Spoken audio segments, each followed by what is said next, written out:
Well, tech is all around us, not just cell phones and laptops and Fitbits. And Renee is in Scottsdale. Here, let me scoot over. Okay. At a robotics conference where a lot of wearable robotics are being discovered and created. Yeah. What's happening with you, Renee? Are you like bigger, faster, stronger now in that? You like the bionic woman? Yeah, what is that I think thing? so. Okay. I think so. I'm almost bionic, but let me show you exactly what this exoskeleton does. And Duncan here is going to kind of walk us through it. Tell us a little bit about it. So this is a passive exoskeleton. It is a spring-based system. So there's a spring steel and a gas spring in here. And as you move forward, you put energy into the system. And as you come back up again, it gives you the energy back. Okay, now I did this a little bit off camera, and I can tell you it is totally a difference, but we're going to kind of show you what it does. Sure. Hold on. Go on. Okay, tell us what we're doing here. So as you're moving downwards, you put energy into the system. And as you grab the box and you come back up again, you'll feel that it supports you back up again. Yeah. So how does it feel? It's a big difference. Definitely a big difference. I think it's sliding away, though. Okay, so we can kind of see what this does a little bit, but there's a lot of other things to see here as well, and we're going to talk to Joe this morning. Joe, why is this show so important? Well, it is, wearable robotics will transform, like I said, human capability. It really will, within the next few years, allow the elderly to walk that second mile.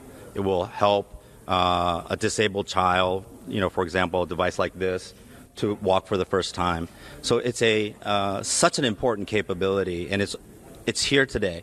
So that's why it's so important to get the word out to the public. And we're not that far away. We were talking about how, cell phones are everywhere, but this wearable robotics, we're not that far away from it being everywhere as well. How long are we talking about? In industry, for example, in the automotive industry today, you already have all these wearable robots helping workers do tasks, over-shoulder tasks and such. And in the next 2 to 3 years, I think there will be more wearable robots than robots in industry. And then probably a year or two later, you'll see them at parks. Wow, so we're talking about the worker a little bit here too, but you're saying, in the future, we may see people, the elderly, be able to do things they weren't able to do before. Tell me about that. Exactly. So, what we want to be able to do as the population is aging, walking is such an important task. If you can't walk a mile, then you're really on that downwardly slope. And so what we want to do is have exoskeletons to be able to provide that little bit of boost to be able to walk a mile, walk that 2 miles. In the same way, with our disabled populations, to get them out of the wheelchairs and be able to walk for the first time. Or in the military, to be able to provide support to our soldiers who are carrying incredible loads.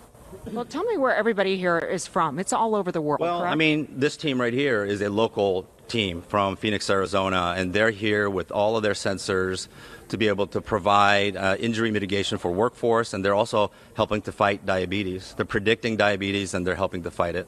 Wow, Joe, thank you so much.